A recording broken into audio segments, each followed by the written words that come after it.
Hi everyone, आशा करता हूँ आप सभी अच्छे होंगे।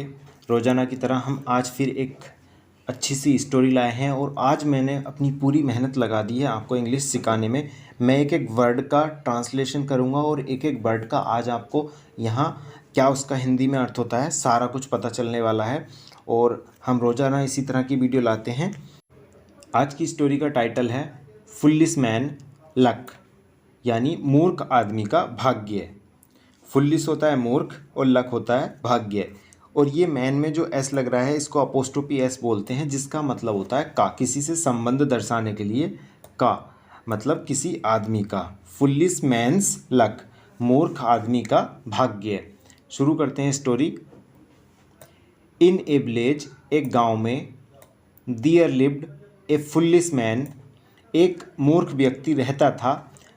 कुछ वर्डों के मैंने उसके मीनिंग नीचे लिख दिए हैं, आप वहाँ से देख सकते हैं। There lived a foolish man, एक मूर्ख व्यक्ति रहता था।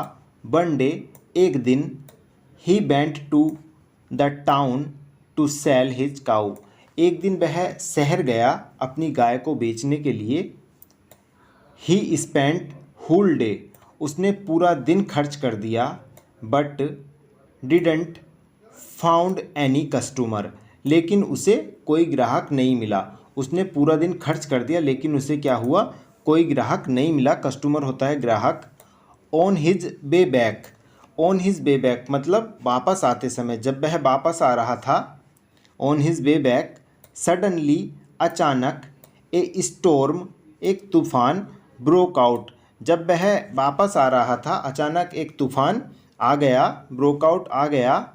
सो इसलिए, ही टुक शेल्टर अंडर ए ट्री, इसलिए उसने एक पेड़ के नीचे शरण ली। शेल्टर होता है शरण लेना और अंडर नीचे, अंडर किसके, एक पेड़ के नीचे। उसने एक पेड़ के नीचे शरण ली। नियर बाई, पास में, जो भी पेड़ उसके पास में था उसने उस पेड़ के नीचे शरण ले ली। ही हर्ड, उसने सुनी, सम नॉइस, कुछ आवाज़, coming from the below of the tree, उसने कुछ आवाज़ सुनी जो कहाँ से आ रही थी, coming from below of the tree. Below क्या होता है, बिलो होता है जैसे कोई झाड़ीदार पेड़ होता है और उसकी झाड़ी ऊपर से नीचे को लटकती हैं उसकी बेलों की तरह, उसको बोलते हैं बिलो। कहाँ से आ रही थी, बिलो ऑफ द ट्री, जो पेड़ के झाड़ी टाइप की थी उनमें से आवाज़ आ रही थी। ही थॉट, उसने सोचा, दैट कि the tree was talking to him, उसने सोचा, जो वो मूर्ख व्यक्ति था, कि ये जो आवाज़ आ रही है पेड़ मुझसे बातें कर रहा है।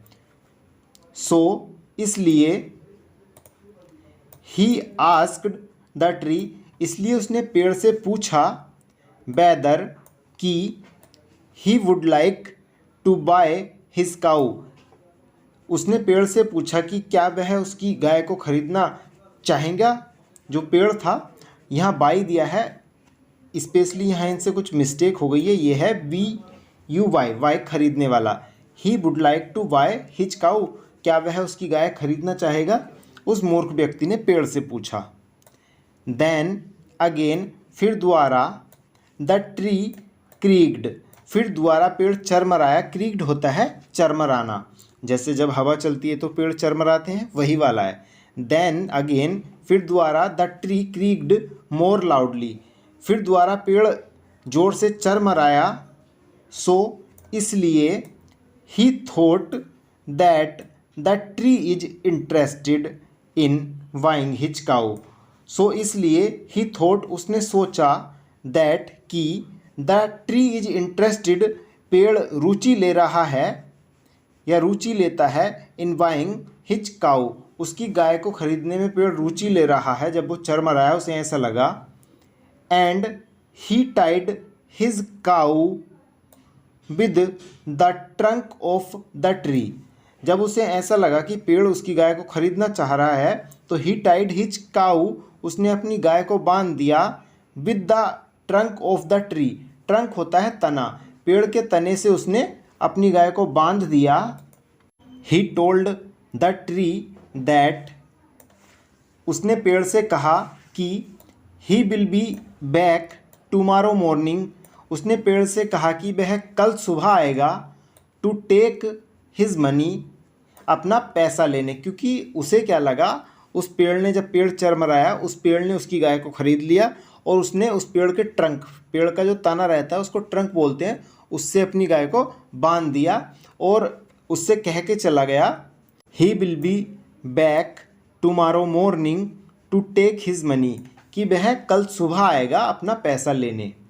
Van he reached his village, जब वह अपने गांव पहुंचा, he told about this incident, उसने इस घटना के बारे में बताया, टू हिज ब्रोदर, अपने भाई को, बट, लेकिन, his brother laughed at him, लेकिन उसका भाई उसके ऊपर हंसा, क्योंकि घटना ही ऐसी थी, पेड़ कभी कोई गाय को खरीद ही नहीं सकता, तो उसका भाई उसके ऊपर खूब ज़्यादा हंसा। लाफ एट होता है, लाफ्ड एट होता है किसी के ऊपर हंसना, लाफ्ड एट हिम, उसके ऊपर हंसा, फॉर हिज स्टूपिडिटी, स्टूपिडिटी होता है मूर्खता, उसकी मूर्खता के लिए उसका भाई उस पर हंसा। This made the foolish man very angry, जब उसका भाई उसके ऊपर हंसा तो इस सारे क्रियाकलाप ने क्या कर दिया, उसे क्रोधित कर दिया। This made the foolish man very angry, इसने, इस सब ने उसे काफ़ी क्रोधित कर दिया। And he went back to the tree, वह वापस पेड़ के पास गया। And cut down the willow, और जो पेड़ की झाड़ीदार नीचे को लटक रही थी झाड़ियाँ, उनको काट दिया। When he was cutting the below of the tree, जब वह पेड़ की जो बेलें थीं, झाड़ियाँ थीं, उन्हें काट रहा था। He suddenly found a pot of gold, उसे अचानक एक सोने का मटका मिला। लेइंग, पड़ा हुआ, अंडर द ट्री ट्रंक, जो पेड़ का तना था उसके नीचे पड़ा हुआ उसे एक सोने का मटका मिला। नाउ, अब, he was no longer a foolish and a poor person, अब वह एक मूर्ख और गरीब व्यक्ति नहीं रहा जब उसे सोने का मटका मिल गया। तो ये थी हमारी आज की स्टोरी। आशा करता हूँ आपको अच्छी लगी होगी। इस स्टोरी में मैंने जितने भी वर्ड थे उन सब का मीनिंग लिख दिया था। एक दो वर्ड छूट गया था तो वो इतने डिफ़िकल्ट नहीं थे जो कि उनका ना समझ में आए, सब इजी थे।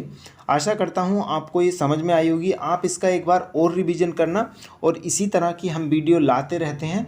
मिलते हैं कल एक नई वीडियो के साथ सुबह। अगर पहली बार आए हैं तो हमारे चैनल को सब्सक्राइब कर लीजिए और वीडियो अच्छी लगी हो तो लाइक ज़रूर करना।